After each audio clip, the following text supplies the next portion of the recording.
Here with me today is Janice Scholl. Janice is the host of the Money, Career, and Motherhood Podcast. She's a guest speaker, workshop facilitator, and a money and career transition coach. Thanks so much for being here today, Janice. Over to you. Thanks so much, Sam. I'm so excited to be here today. The work that Fairy Godboss does and what we're going to talk about today are very near and dear to my heart. So I'm pretty excited to get started. For our agenda in this webinar, I want to tell you a little bit about myself and how this came to be something that I love to talk about. And I want to talk about why exactly we even need this webinar and give you a framework for success in your preparation before, during, and after your return to your career when you have your baby. And we're going to talk about exactly what you can do before, during, and after. Now, I want to give you some actionable tips, but I want to make this flexible enough that it works with whatever your personal circumstances. It doesn't matter what career you're in or what your support system or any type of scenarios are. This framework is going to give you what you need to build the plan that's most effective for your circumstances. And as Sam said, we're also going to have some time for some Q&A at the end. So a little bit about me. I'm a wife and a mom of 2 kids. We've lived outside of the US in 2 different countries. We returned to the US a couple of years ago. And I like to mention that because I had the opportunity to kind of learn different ways and try some new things and be exposed to different ideas and learn how to adapt to plan in circumstances where we don't really know what the outcome is going to be. And so that's kind of like motherhood. We do a lot of planning, but we don't know exactly what we're going to face. And that's why we're going to talk about a framework that is flexible for you. I also have an MBA from the University of Michigan. I focus both on finance and management and organizations. And a lot of that management and organization work is what I use to help people with their transitions from motherhood in their career. I'm also, as Sam mentioned, the host of the Money, Career, and Motherhood Podcast. As I said, this is near and dear to my heart, and it is my passion to help moms navigate the money and career transitions that come through the stages of motherhood. Now, I'd love to tell you that I'm here today because I just rocked my return to work after my first baby was born. The reality was something different than that, though. If my maternity leave was on Pinterest, I'm going to let you guess which it was. It was not the left, okay? I went back to work and I realized that my expectations of how the transition was going to go was not quite the reality that I was facing. I was a successful VP at a commercial bank. I was in an evening MBA program, as I mentioned a moment ago, and I had my baby. And I thought that if I just learned enough during pregnancy and I had a really efficient schedule, I'd be able to do what I needed to do and I would thrive in both my career and my family life. The reality was different. There were a number of things that didn't go the way I planned. And I was trying to figure things out and I was left wondering, why didn't anybody tell me this stuff? And so that's why we're here today, because I want to talk to you about the things that I wish somebody would have told me about. I was fortunate enough in my MBA to work on a project for the school to find out how the school could increase female entry into their MBA program. And what I learned was career and motherhood are so interrelated, and I wasn't the only mother who was struggling. And our experience with our working career have a huge impact on our long-term aspirations and where we end up in our entry and re-entry into different career fields. You know, when we're prepping for our baby, prepping our life for our baby, we focus on a lot of things, right? We're getting our house ready, we're planning our family's hopes and dreams, perhaps with our significant other. At work, we're thinking about childcare. We're thinking about maternity leave policies, and when we tell our boss how people will perceive our pregnancy. But what we don't talk about, we're not talking about how to execute a successful return to work after maternity leave. And what I really want to do today is focus on the fact that we want to thrive in both. And so back into what can we do early on in our pregnancy or even before we become pregnant to help us thrive. And don't worry if you've already just had your baby and you're trying to figure out how to get back into the workforce. We're going to look at each step in the process. So you'll still be able to pick up and benefit from this information. So, our professional identities are a major part of who we are. It's our identity before we become a mother. In today's world, many of us are having kids in our 30s and 40s. And so that means that we have over maybe a decade or even more of experience as a professional individual before we add in this motherhood identity.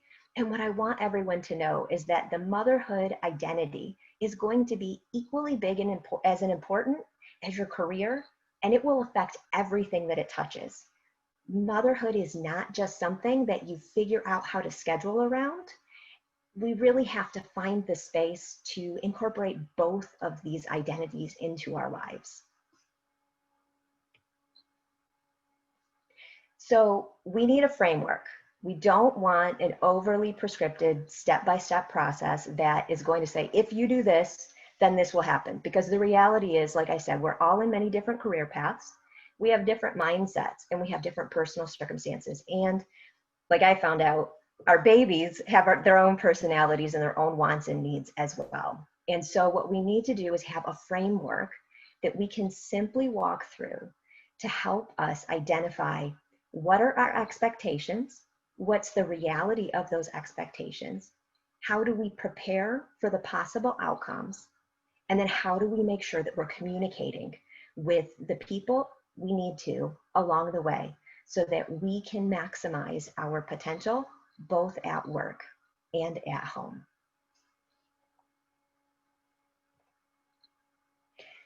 So before your baby is born, that's the time of hope and excitement, and you're probably thinking a little bit about what's going to happen in your career. You're in this webinar for a reason, so you've at least had the question, how can you maximize both? And what I want you to do when you're observing your environment before your baby is born from the perspective of your career is, what challenges and opportunities might you face in your return to work?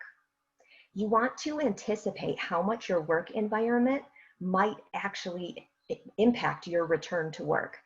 And it's hard for us to imagine the different things that could happen, but I'm going to give you some strategies for you to focus on planning for what if versus whether or not things are actually going to happen.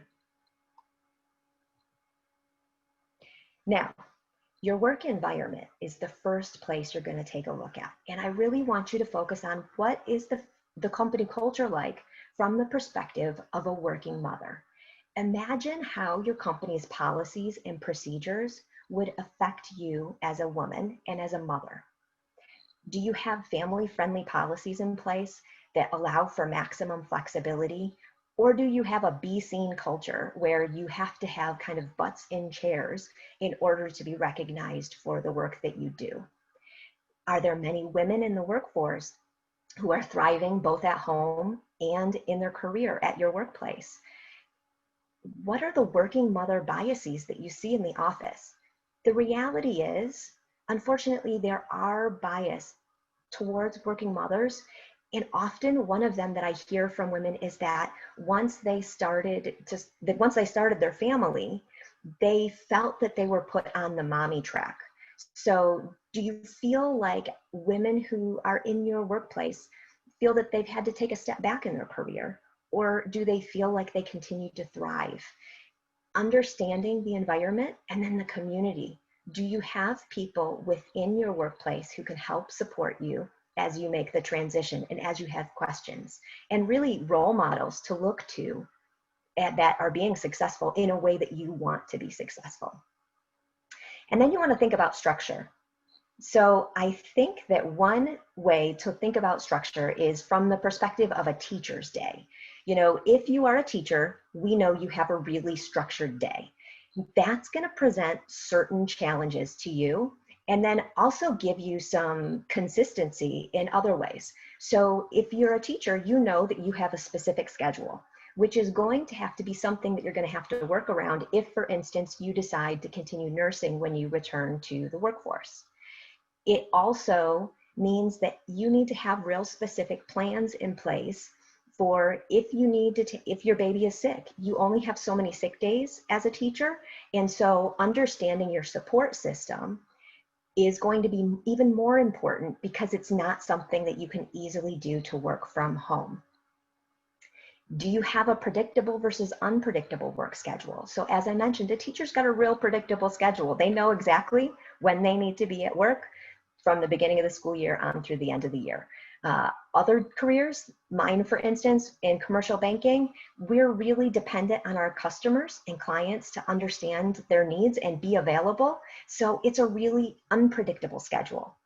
And understanding that from your side and from your spouse's side is going to be really important for you to be able to craft a solution that's going to work for your family. And ease of pumping.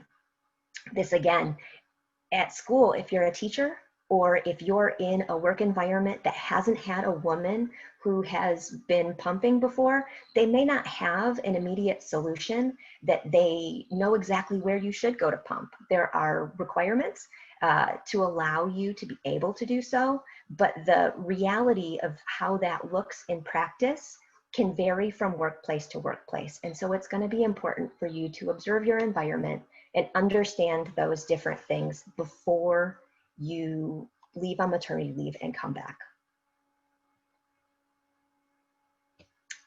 So we talked a little bit about your work environment. We also want to talk about your personal environment, really the personal expectations that you have with what is going on with motherhood. Now, you're excited to be a mother.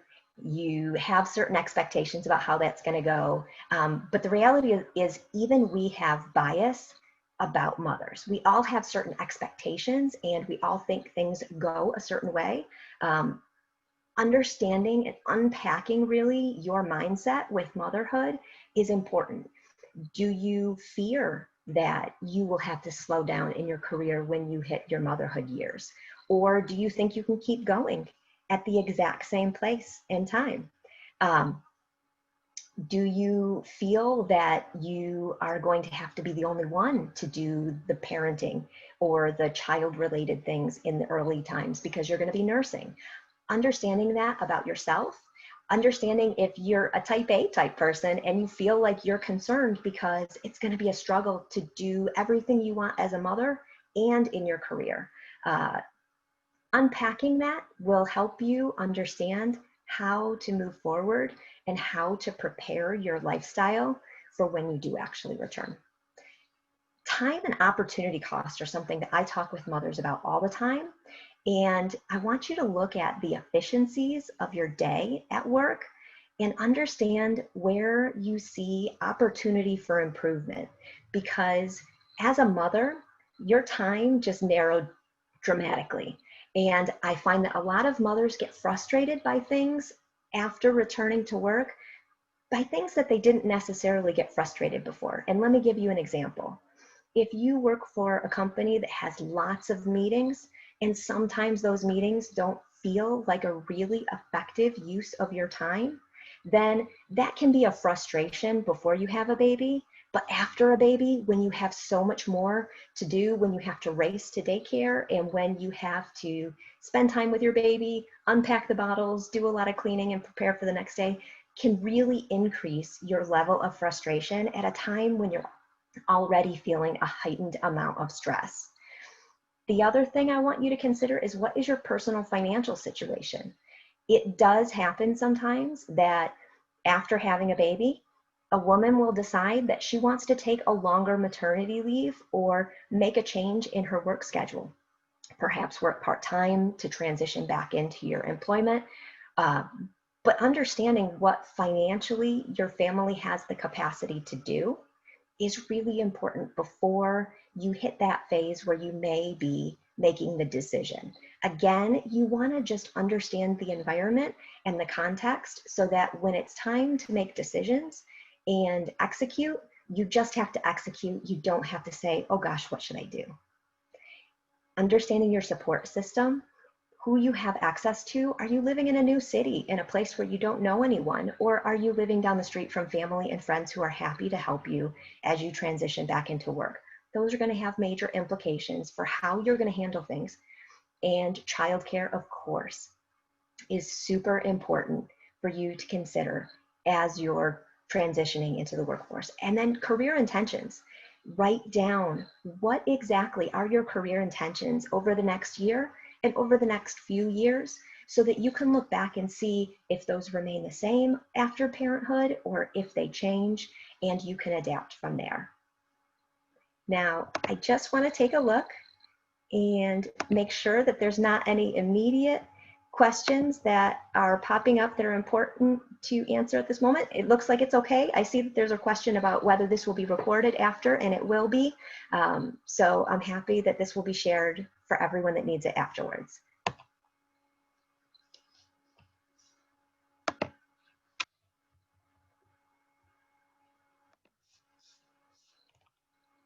So the next slide, the next step in the phase before baby, you're still pregnant. We want to talk about preparing. So your goal in this phase is to equip your boss and colleagues with the tools they need to be successful while you're out. This is really about focusing on the team around you, that giving them the security to know that you are doing everything you can to prepare them for that period of time, however long it's going to be that you're going to be out of the office. And I really want you to focus on an if-then analysis. It's really important that you look at, if this happens, then this is what needs to happen next. This is how we'll resolve the problem, versus, oh my gosh, what could possibly happen while I'm out on maternity leave? Because it's really possible, especially as we're trying to manage so many things as we're preparing for motherhood, that we can stress ourselves out and then solve nothing. So I really like to focus on, if this happens, what is the impact of this event happening? And then what needs to happen? So you want to anticipate the needs of your colleagues and your boss, identify problems that might happen while you're out, and make sure that they have the tools to succeed while you're out of the office. To do that, what I want you to do is, first of all, create a maternity leave operating or desk procedures binder. Have a step-by-step manual of what you do during your day, and this is going to help you prepare your boss or your colleagues, whoever is going to be picking up your work. It's also going to help you when you return to the office after you get back after an extended break.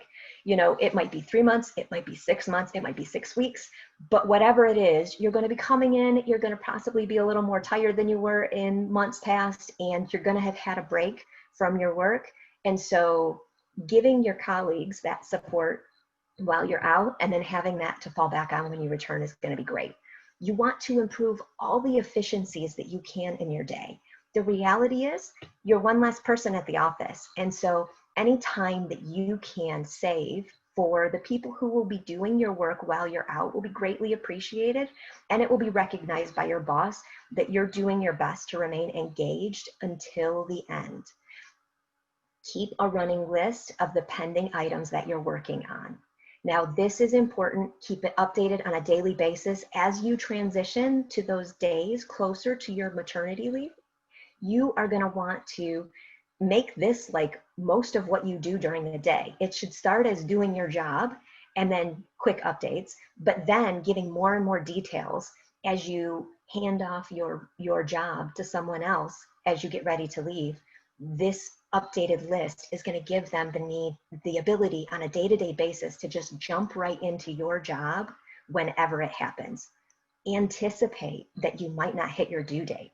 And by keeping that pending items list, you'll be able to just walk out of the office and not have to think, oh shoot, my delivery is happening earlier than I had anticipated. Now I have to make sure my boss is aware of all of these things, or my colleague. Instead, you're just going to be able to send an email and say, I'm going to have my baby. I have my binder here. Here's where the pending items list is at. You'll find everything you need from there. And it'll give you peace of mind, and it's going to give your office peace of mind as well. Now, you want to plan to end your work before your due date. I know that so many of us, me included, thought it would be a great idea to work up until that very last day, because we want to spend all of our time that we can with our baby. But the reality is, it's going to be a really busy time for quite a while, and you're never going to have these pre-baby days again. So please take a few days, 1, 2 even, just to have some time for self-care for you before you enter the next phase of your life, because it'll be some time before you're going to be alone again. So we've observed our environment, we've prepared our work environment for our eventual maternity leave, and now it's time to communicate. There's a couple of different places that you need to communicate at work, and the first is human resources. And from a human resources perspective, a lot of it is about you getting the information. This is kind of a pull, making sure that you understand what is your company's maternity leave policy. What does the return to work process look like? For instance, are there technology hurdles that you'll need to get through in order to be put back onto the system when you return? Does there require any time for that to happen? For instance, will you need to contact your work 2 weeks before you return to make sure that those are in place? Again, I mentioned earlier, but you really want to understand what the pumping arrangements are from the perspective of what's available and what you need, so that, and do this early enough so that your work has the ability to prepare in the event that they don't have a solution day one. And make sure you communicate what you expect your return to work date to be. Now, sometimes we're not totally sure what that might be in the beginning because we kind of have different thoughts about what that's going to look like. But this is not something that will be set in stone, but trying to be as transparent about your intentions and your plan with your return to work will be super important for you to kind of anticipate what your work will need and prepare them and to have a great return. So communicate with your manager. You are going to want to make sure that your plans are clearly articulated to your boss. You want to be proactive. You want to make sure that they know that you're offering solutions to the problems that they don't even know they have yet. You know your role better than anyone else, and offering those solutions for what you anticipate could come, making sure that you're updating them on progress, and remaining engaged until you leave is going to essentially make sure that they know that you're committed until the end and that you're committed to your return, because you are vested in the success of your position while you're out.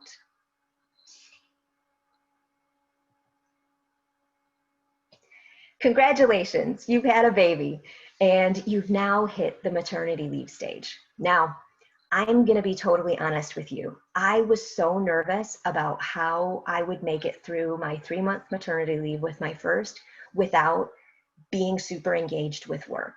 I was definitely somebody who loved her job. It was a part of me. I had my BlackBerry at the time. I'm dating myself, was attached to my hip, looking for those emails from my clients. And I couldn't imagine spending 3 months checked out of work. And our work actually wiped you out of the system. So there was no accessing those emails. And I'll tell you, I had my baby, we came home from the hospital, and the early motherhood stage was completely different than what I anticipated. I kind of anticipated my friend's maternity leave, which was nice strolls on the sidewalk around the park and, happy times. And instead it was really intense, and it was late nights and early mornings, and it was really, really challenging. And I just want you to observe that and understand what is the reality of motherhood from what you had actually expected, because everything that you've planned up to date has been based on your expectation of motherhood. And now you're in a different phase where you're actually experiencing it. And how might this new normal impact your return to work? Now, day 1 of maternity leave is going to be different than when your baby is a week old. when your baby is a month old or 3 months old. So this isn't something that you're going to do on the first day and say, oh my gosh, this is super challenging, I can't go back to work. It's going to be a phase, but just taking the slow recognition of where you're at versus where you expected to be will help you as you prepare for your transition. So during maternity leave, your observation is going to be all around self-care. It is going to be checking your mental health. You know, we hear a little bit about postpartum, but understanding that those hormone changes that you're going through, are you experiencing baby blues? Have you experienced postpartum? What is happening inside of you as you adapt to motherhood? What are your sleep habits? Are you able to rest? Are you getting the sleep that you need to be able to take care of this tiny human that you've brought home? How much time does it take to complete tasks? You know, I had no idea how long it takes to feed a baby sometimes. And some babies are super quick and some babies are super slow. I got one of the slow ones. And so I really didn't understand how much time just feeding my baby was going to take and what the implications for that would be as I would be preparing to get ready in the morning to take my baby to daycare and for me to go back into the office. So recognizing those things will help you build the right schedule going forward. Now is another time that you assess your support system. Observe how much support you really have and how does it differ than what your intentions were. Do people really help you when they expect to? Are they very flexible if you need them at the drop of a hat? This is going to be important as you anticipate possible sick days for your baby, if you need someone to help you when childcare won't be available. And how do you feel? Just what are your emotions going on in your head about returning to work? Do you feel comfortable with the return? Are you excited about going back to work? Or are you having a hard time thinking about being away from your baby? Are you, the first time you go to Target after the baby alone, is it hard for you? Thinking through that and understanding what those feelings might look like, magnified when you go back to work, are important. And just because you're anxious about leaving the baby or you're apprehensive about going back to work does not mean that you're going to have a bad transition back to the office. I was super nervous about it, but the reality is I loved my career. I did want to go back. And so it's more about just understanding those things and doing what you can to help your fears and get comfortable with what's to come.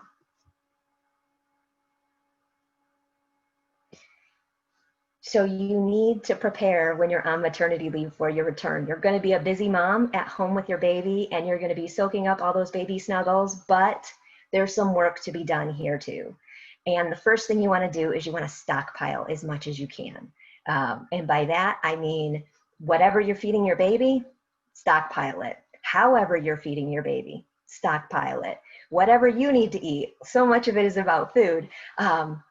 But you really, if you're nursing, you want to start pumping before you return to work. Have a stockpile of breast milk, because one of the quickest things to stress you out on a return to work is feeling like your supply dries up and then you can't support your baby's needs. And then you have to change your breastfeeding schedule, not due to your decision, but really due to the circumstance. So having that extra supply as a backup will give you the support and reduce your fears about the possibility of not being able to do what you intended to do. If it's formula, just making it easy for yourself. If it's diapers, keep those things available so that you don't have to spend your time when you're in transition thinking about, okay, well, what do we have enough of? Keep extra bottles and extra pump parts, because you're going to be going from place to place more than what you had in the past. You're going to be taking your pump to work, or you're going to be sending bottles to daycare, and there's going to be a lot more washing. There's going to be a lot more things to keep track of. So another thing I highly recommend is keeping a separate bag for your child care's supplies. Essentially a diaper bag just meant for daycare. You'll have your throwing around bag that you'll take with you and your child as you're going wherever you're going out and about, but having what you need in your daycare bag already organized. A checklist in there that keeps track of what you need will make it so much simpler than if you deplete your diaper bag over the weekend and then Monday morning you're stuck scrambling, trying to figure out what you need to replenish for your baby before you take them to childcare. Trial runs are super important. Now, when I went back to work, I thought I did a great job of estimating the time it was going to take for me to do everything. But I didn't anticipate that I don't necessarily get to plan the exact time of when that's going to happen. So if your baby is not on a super great schedule yet, that's going to have a lot of impact on how you get ready in the morning. So that first week when I went back to work and I was nursing my daughter still, I realized when I was pumping and my daughter woke up that now I have a scheduling problem because she was hungry and I was pumping, trying to prepare for the day. So what does that look like? How does it affect your schedule? Run through the actual morning routine of when you think you're gonna get ready, when you need to depart your house, do the runs to daycare, drive during the times so that if you're driving in rush hour, you actually understand what that transition is going to be like and how long it actually takes you to drop off at daycare. And I highly recommend, if you have the ability to do so, whatever your child care solution is, whether that's an in-home nanny or an out-of-home daycare provider, it's really important for you to ramp up to your intended day length. It's so much easier to kind of slowly step into it than it is just to go full time right in. And the evening routine is going to look different as well, because as I said, you're going to have cleaning things that you need to do. You're going to want to come home. You're going to want to eat. You're going to be tired. You're going to want to spend time with your baby. And so having an efficient evening routine will allow you to set your work aside and really decompress and spend that time with your little one versus stressing out about what's next for the next day. And then also, you really just want to reevaluate your return to work plans. You want to think about, okay, well, what did I intend to have happen next? And is it realistic? Was my intended plan going to work? And do I need to make modifications? Perhaps you realize that daycare takes longer for you to get to than you anticipated, or the schedule of pickup is going to be more challenging than what you anticipated. And it's a time to change those plans, talk to your support system, your significant other, and make sure that what you intend to have happen next is within your control and realistic.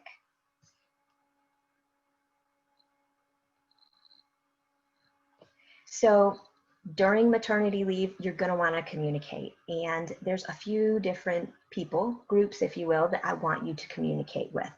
And we all know that we need to talk with our spouse about what's going on and what's going to happen as we transition back in. Talking to your significant other about what challenges you think you're going to face and what role they can fill in helping you as you transition back to the office is going to be really important. They don't necessarily have the same experience with the baby as we do, and so they don't necessarily know what we need unless we verbalize it. Now, from a work perspective, I want you to know that you should not remain completely engaged at work. That is not what I'm suggesting. You want to, though, understand what's happening in the office while you're gone. So that way, when you return, it's not a surprise. So I highly recommend that you have conversations with a couple of different groups. First of all, with management and or HR, so that, again, you can reiterate your return to work date. You can gain system access if you need it, and that they are able to communicate any important updates about the organization with you. They're going to tell you things like, we're planning a technology change at the office coming up, and you're going to understand how that's going to affect your work. Or perhaps there's changes in personnel that would affect your position. Either way, it just arms you with more information to equip you to prepare for the days when you go back to the office.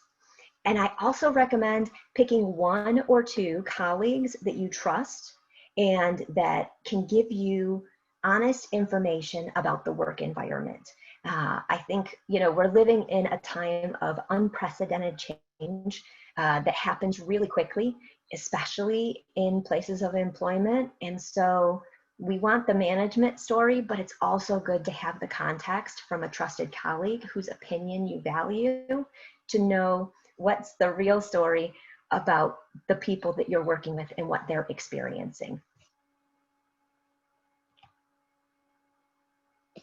So the next thing we get to is the part where we're going to return. Now, it's hard to return for some parents, and it's not hard for others, and it's okay. Whatever it turns out to be for you, I want you to be realistic about what you can accomplish. I want you to be patient with yourself and the people around you who may or may not know exactly what you need or what you're going through. Be present.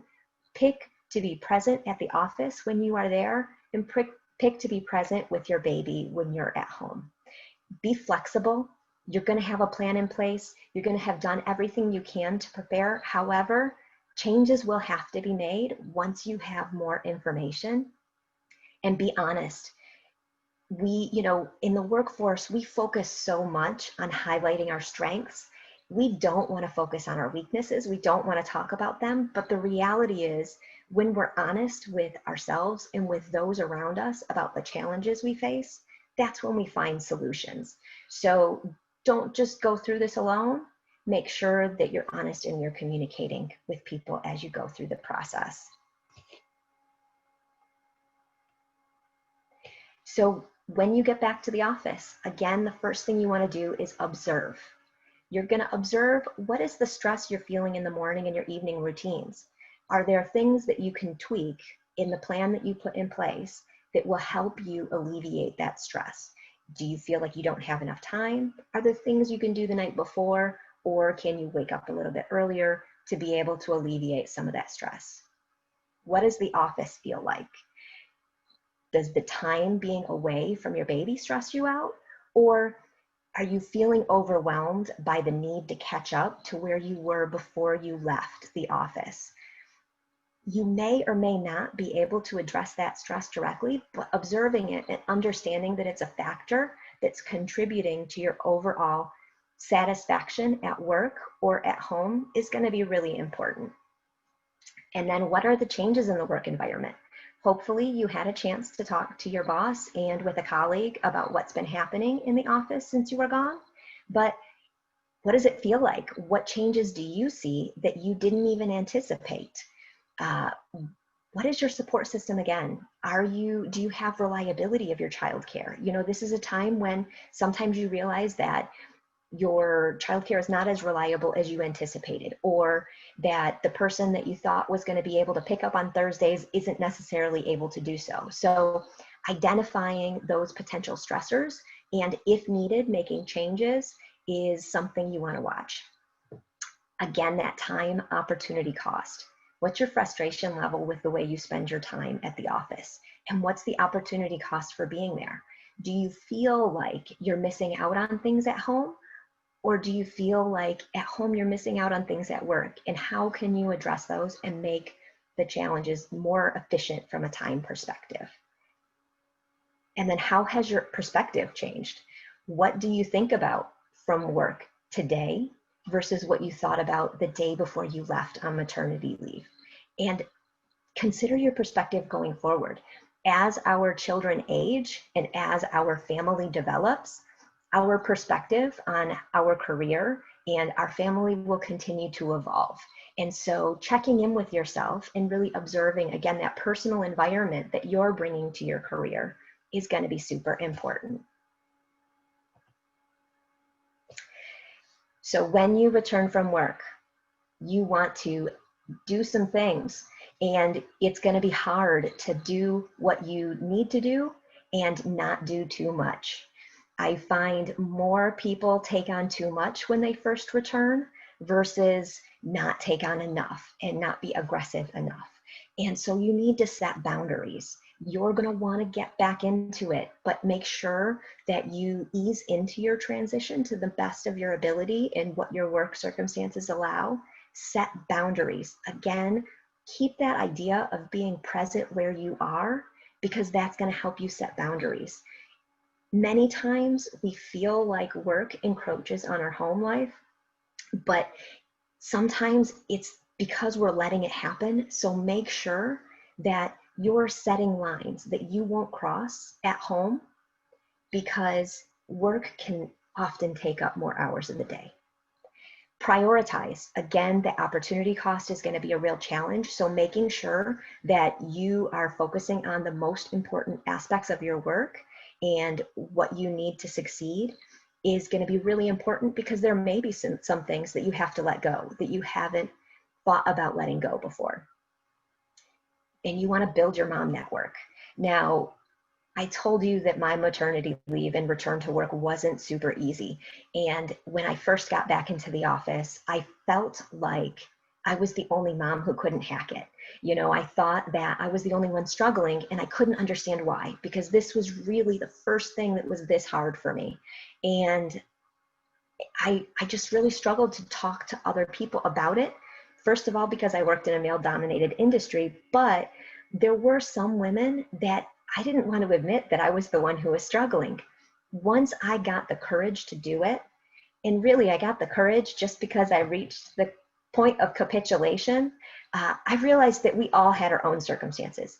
Maybe there was a mom who was doing something that I was trying to do better than me, but she was struggling in a different area.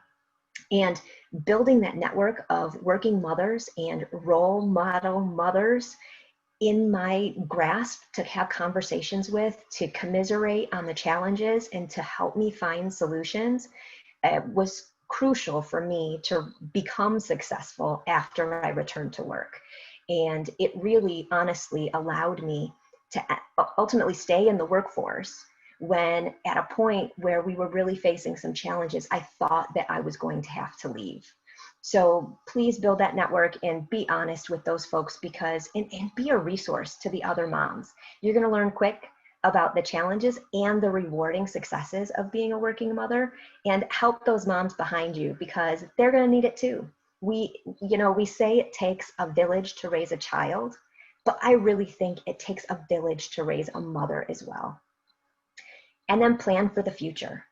If you feel like you don't like where your trajectory, if something has changed in your perspective, if your work environment has changed and it doesn't offer you what you need to be successful both at work and home, it doesn't mean the day you realize this, you should make a change.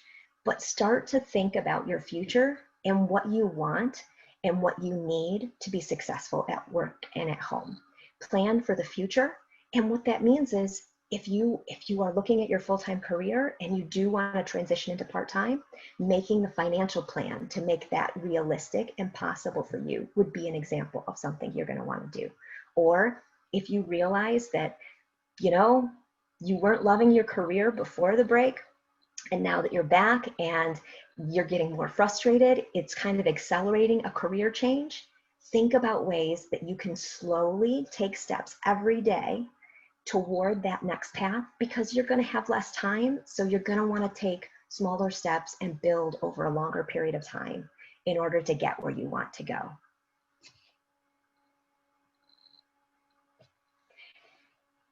And lastly, again, when you return from your leave, you're going to want to communicate.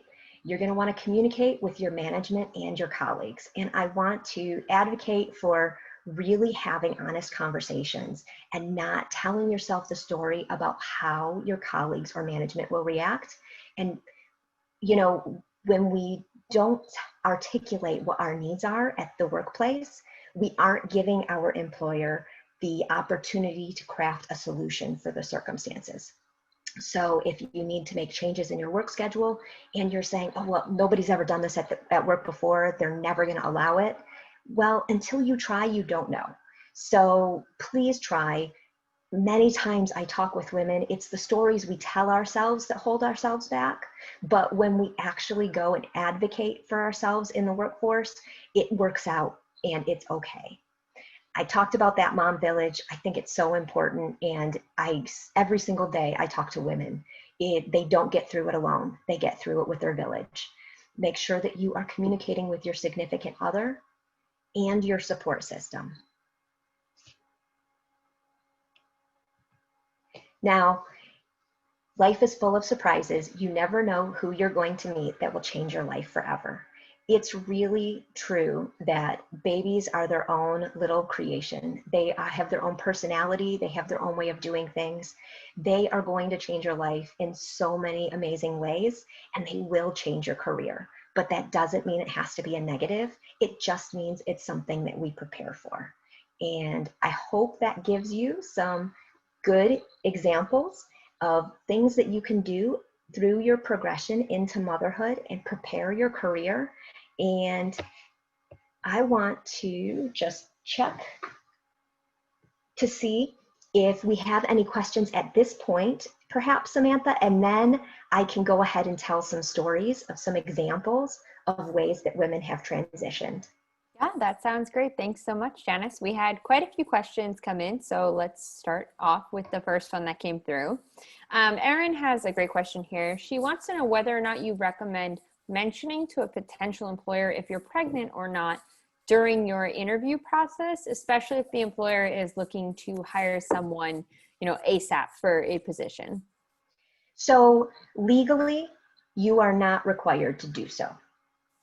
In practice, though, it really depends on your personal circumstances and your mindset, in my opinion.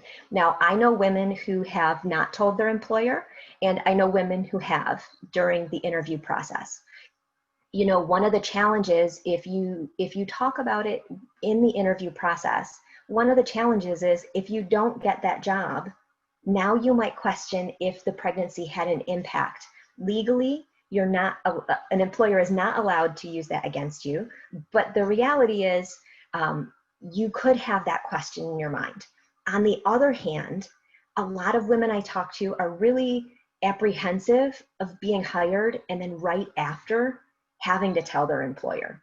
So that's kind of the mindset side of it. The other side is the reality of what your HR has accessible to you.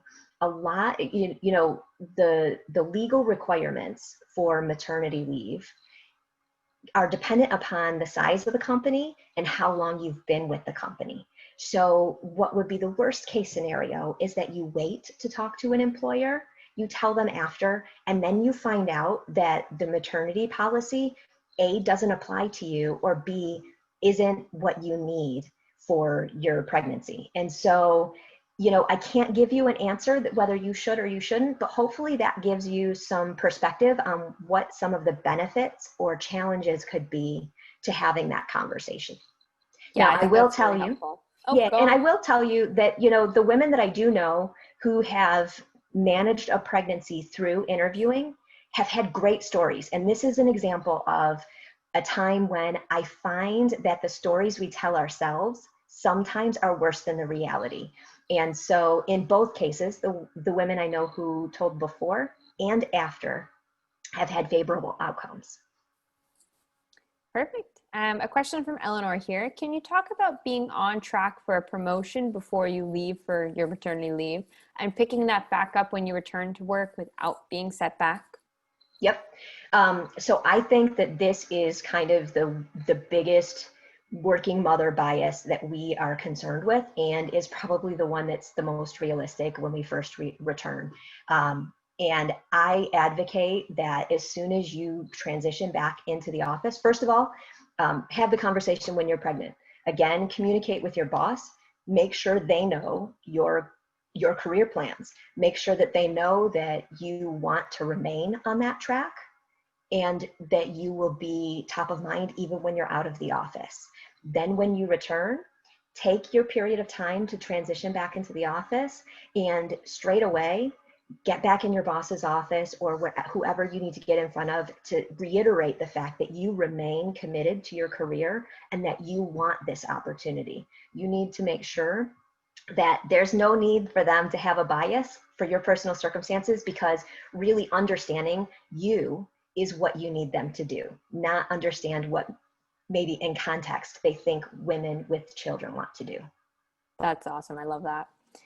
Great question here from Kate. She said, many employers are technically compliant with pumping spaces, but the accommodations are usually terrible. They're closets or shared spaces. They're just not great. How should a mom approach that if her company is in that situation? How should she approach HR to talk about that? So, it depends again on the workplace, because what that pumping environment looks like is going to vary. And then I find that this is one that's going to vary a lot by the size of the company and the level of sophistication of the HR department. So HR department might be HR department, and it's just somebody who's running a small business, or it could be a whole team of people that are equipped to kind of make sure that it's the best solution. And the physical environment matters a lot as well, right? This is so, like, again, I talked about teachers because I think they've got some of the most restrictions. A school environment is not the best place to have to pump because we only have certain spaces available to us. But really having an understanding that your employer tells you what they believe is available to you at the office, and then you being honest about whether or not that's reasonable is the first place to start. Because if you go to your work and you say, I need a place to pump, and they say, we have a bathroom, and you then walk away and say, like, well, this is not good, I can't deal with this, but you don't address the problem with your employer, then it's not going to get solved. So really, you need to take in what your employer says, look at the physical environment that they offer to you, and understand how it's going to work. And literally how it's going to work. Do you have the right plugs? Do you have a lock on the door? Do you have what you need to be able to pump? And then addressing it with your employer. And so really, if you know that you're going to nurse, I think it's one of the first conversations you have after you tell your employer that you're pregnant, because that gives them time to adapt. If you tell them that you will need this the week before you leave, that's not going to be the priority while you're out on maternity leave, because you're out, right? Out of sight, out of mind sometimes. And planning in advance will allow them to adapt while they're still looking at you and feel committed to it.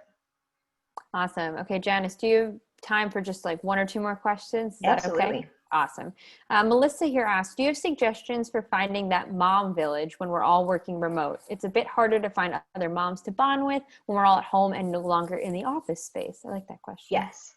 And I think sometimes it's even hard when we're in the office because we feel like we have to go to lunches and we have to stay after work to be able to socialize. And, first of all, you're in a great place. And there's a village here within Fairy God Boss. And, I'm pretty active in the comments and questions section. And I'm overwhelmed by the quality of the responses people have to everyone's questions.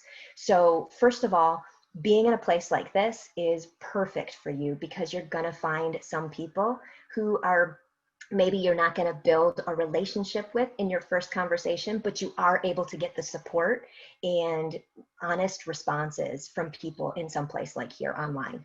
And then, if you don't have the time and you're not in person, set up something that is maybe a Zoom call just for moms to have a working session, or, where you're productive, but you're also able to say, hey, have you ever experienced this with your kid? Have a topic, a lunch and learn topic that you bring up within the workday, but is a topic that you all can benefit from and learn from. Or really, another thing is just to ask people, authentic asking of, hey, I'm struggling with this, what are you doing, is the first way to break down walls. So, I also don't think that you have to have your village only at your work.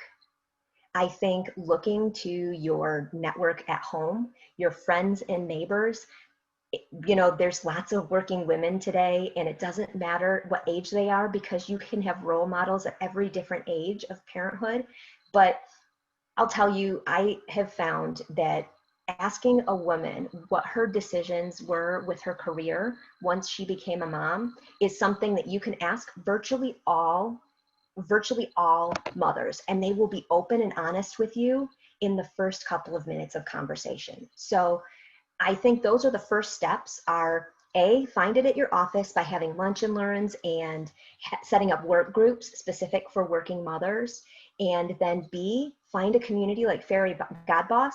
And then C, look to the people that you actually bump into on a day-to-day basis, but let them know that you're looking for that support as a mother and a professional. Awesome. Well, it looks like we're just about out of time. Kate left in the chat. I want to make sure everybody saw this. For anyone struggling, please visit newmomshealthyreturns.com. It's apparently a good resource you can check out. I see there's a few more questions, so feel free to go to Fairy God Boss, leave them in the community feed. As Janice said, she's always on there, and we have a really supportive community, a ton of great members who will definitely be willing to share their advice and their experiences with you. So I want to say thank you so much to Janice for a wonderful presentation, and thank you to everybody who joined us here today. Really appreciate you spending your time with us. Thanks, Sam. We'll catch you at the next one. Bye.